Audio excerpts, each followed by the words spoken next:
à tous, mesdames, messieurs. Pour le Bénin, les fidèles catholiques et les personnes de bonne volonté sont expressément invités à redoubler d'ardeur dans la prière. Une prière accompagnée de jeûne. L'exhortation, mesdames, messieurs, à l'allure de communiquer a fait fondre le cœur porte la signature du clergé catholique à la sortie de la première session ordinaire plénière de la conférence épiscopale du Bénin au titre de l'année pastorale 2018-2019. Une session close il y a seulement quelques jours. Que se passe-t-il au Bénin? Est-on sans doute en droit de se demander et surtout pourquoi une telle exhortation? Passant au peigne fin la situation sociopolitique du pays, les évêques ont pu relever, disent-ils, je cite, la satisfaction et l'assurance des uns, mais aussi la précarité croissante, la peur, la colère ou même la révolte des autres, les clivages de plus en plus prononcés au niveau de la classe politique, la montée de la violence verbale. Quelle valeur accorder à un tel constat dans un environnement pour le moins délétère? Quelle pourrait en être la portée? Mesdames, Messieurs, un universitaire et un spécialiste en gestion de crise pour nous édifier. Mais avant de les retrouver, le thème du jour, situation sociopolitique sous le régime Talon, la démocratie béninoise en quête de ses repères. Mais avant, l'instant revue de presse.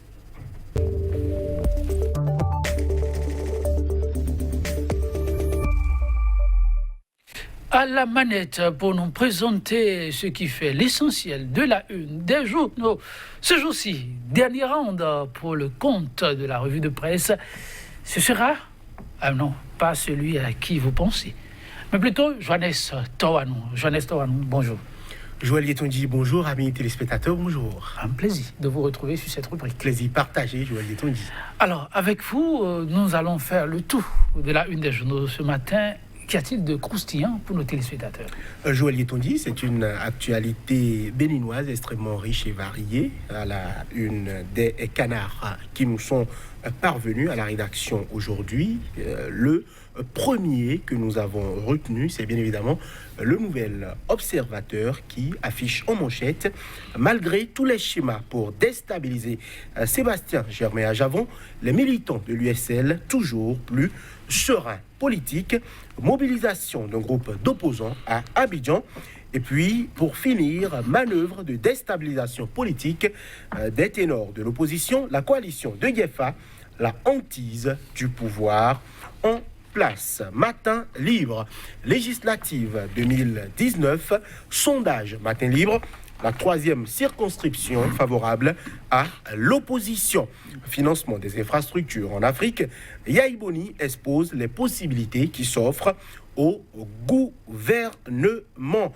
Amélioration du climat des affaires au Bénin, Doing Business plombe l'appel de talent aux investisseurs. Actu Express, problématique du financement des infrastructures en Afrique, la contribution de taille du président Dr Boni Yahi entre expertise et expérience, des solutions hardies pour un développement intégral et harmonieux des pays africains. Persistant soupçon de fraude lors des législatives de 2019, urgence de rassurer de l'équité et de la transparence du vote. Le COS, l'EPI, la Sénat et la Cour constitutionnelle jouent leur crédibilité, éviter toute situation de crise. Et puis chute du Bénin dans le rapport Doing Business 2019 lorsque la Banque mondiale contredit le FMI. L'Audace Info au Quai d'Orsay, le dossier de demande d'extradition est suivi de près, du solide à Gavon n'a rien à craindre. La criette créée n'a pour mission que de rouvrir le dossier après un appel clandestin du procureur. La France n'extrade personne dans un pays où ses droits de défense ne sont pas garantis. Diakpata, à présent, dernier conseil des ministres, finit la décadence. Le stade de l'amitié sort bientôt de ruine. Perspective pour les législatives 2019, les difficultés qui guettent les partis en fusion. Dynamisme, info, législative 2019, l'opposition renseigne sur ses stratégies ce samedi. Et puis suspension de l'élection des recteurs et autres, légitime réaction des enseignants du supérieur, visite d'un acteur de la société civile pour recueillir des conseils quand la criette donne raison à ceux qui contredisent son indépendance. Quotidien Nassiara. Engagement et activisme au service du Bénin, Boniaï met à contribution son expertise pour booster le secteur des infrastructures. Le confrère de la matinée, politique nationale, une mouvance émiettée, divisée et mise en morceaux choisie par des dinosaures, près de 3 ans après l'incendie du marché d'Ontopa, où est passé la centaine de millions mobilisés dans le cadre de l'opération. Les sinistrés étaient en sit-in au ministère de la décentralisation. La dépêche gouvernance, vrai rapport Doing Business 2019 et la destination au Bénin, les fausses performances de la rupture, journée internationale de la fin de l'impunité pour les crimes commis contre des journalistes, retour sur les actes de violence contre les journalistes au Bénin, puis salon de découverte et de promotion des produits locaux Bénin Royal Hotel, classe affaires, ouvre du 10 au 11 novembre. L'économiste, à présent, sommet Africité 2018 à Marrakech, une plateforme pour le développement durable de l'Afrique. Et puis climat des affaires, le Bénin chute de 2 rangs dans le Doing Business 2019. First Info, pour finir, suite au succès éclatant du congrès extraordinaire du PRD à Vrankou samedi dernier, le VP Germain Ouanvoegbe adresse ses vives félicitations et remerciements au président Adrien Rumbedji. Non-validation des rapports annuels du Conseil scientifique des années 2015-2016 et 2016-2017 de l'Institut Serco. Le promoteur Alain Capochichi accuse Dodi Amozonvi, le président Talon, appelé à sauver le compatriote. Joël Etondi, ce sera tout pour la revue des titres. Merci à vous, Joannes Toranon. Voilà qui est vraiment riche et diversifié. Nous allons commencer avec First Edition, First Info, voilà le dernier en vos mains. Non, validation des rapports annuel du Conseil scientifique des années 2015, 2016 et 2017 de l'Institut Serco. Le promoteur Alain Capuccici accuse le président Talon appelé à sauver le compatriote. Mais ça, sans le roussi de ce côté, l'école ou l'établissement qui avait le vent en poupe risquerait de fermer ses portes.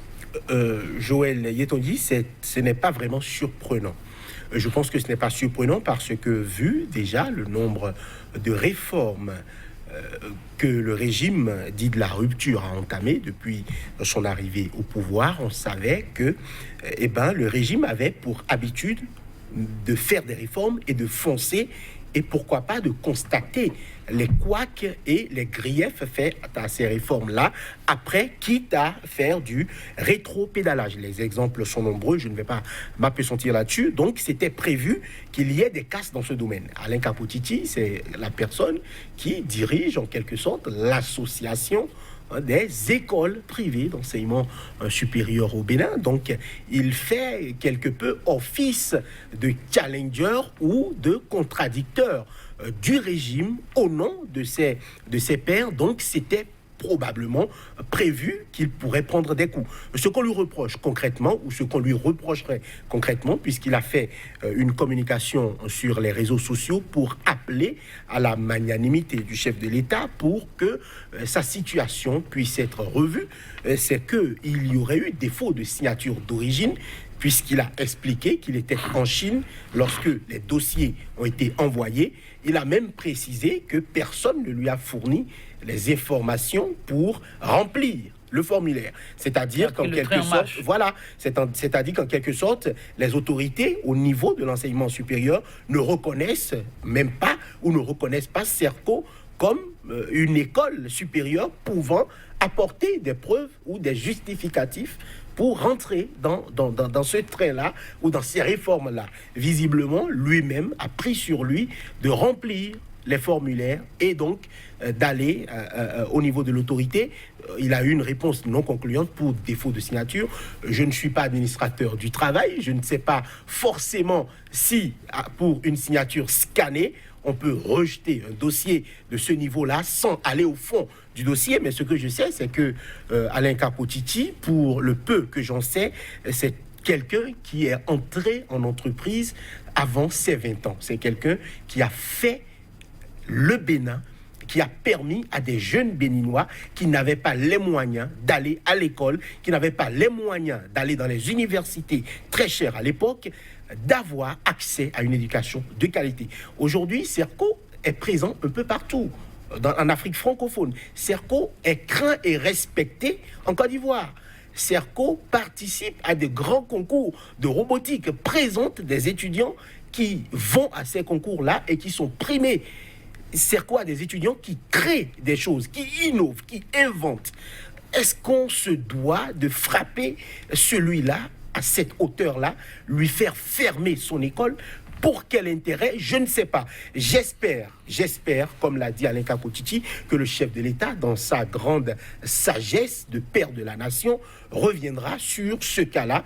Il paraîtrait qu'une réunion devrait avoir lieu entre l'exécutif et ces promoteurs d'écoles-là. J'espère qu'on permettra à ceux-là, puisqu'il n'y a pas que Serco dans le cas, je crois, qu'il y a UPI-ONM de Valère Glélet qui est aussi concerné, que ces écoles-là pourront s'expliquer et pourquoi pas apporter des cautions ou des justificatifs suffisants pour rentrer dans ce train-là, parce qu'il ne faut pas oublier que la rentrée est déjà en cours. Les élèves, les apprenants qui ont déjà fait confiance à ces écoles-là depuis 1-2 ans, qui sont peut-être en master ou en doctorat, comment ceux-là vont faire? Ils vont se retrouver en l'air du jour au lendemain après avoir déjà payé des scolarités. Il faut penser à tout cela. On ne peut pas entamer une réforme en pleine année académique. Soignons un peu sérieux dans ce pays, Joël Yeton. Ah oui, franchement, vous comprenez, mesdames, messieurs, ça fait un peu froid dans le dos ce qui arrive. Oui, des réformes, oui, mais des réformes à visage. Je suis tenté de le dire, humain, s'il vous plaît. Jeunesse Tawanon, nous allons une minute à ce qu'il paraît, très rapidement. Dernier conseil des ministres, là, c'est Jack Bata qui nous informe, fini la décadence. Le stade de l'amitié sort bientôt de la ruine.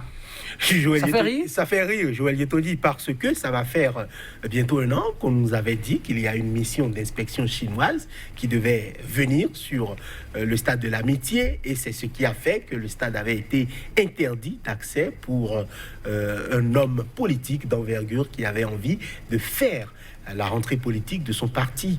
Donc aujourd'hui, qu'on en soit à annoncer pour bientôt ou pour bientôt encore le démarrage des travaux, que le chef de l'État se soit déplacé personnellement avec tous ses ministres et tous ses conseillers plusieurs fois sur les 10 sites, moi je suis un peu surpris. On a même vu des maquettes qui se sont promenées un peu partout sur les réseaux sociaux. Finalement, on nous a dit que ce n'étaient pas des maquettes du Bénin, mais que c'était des maquettes du Cameroun. Finalement, ce seraient des maquettes d'un expert dans sa thèse doctorale. Autant d'imbroglio, autant de quiproquos. On espère finalement que cela démarre. On est déjà à l'endroit du régime, un stade qui sort de terre. Et Joël Yetondi, on va attendre de voir ce qui se passe. Oui, il faut attendre de voir, ne jamais désespérer. Il y en a parfois qui font un peu dans du zèle. Peut-être ce sont eux qui se calment et permettent calmement à l'exécutif de faire son travail que de lui créer d'ennui. Chouette histoire, non? Merci. On se donne rendez-vous lundi prochain. C'était le Fédateur. Rendez-vous est pris. Pendant un bout de temps, on sera ensemble. Donc, oui, ce sera Jeunesse pour la revue. Merci. À très bientôt.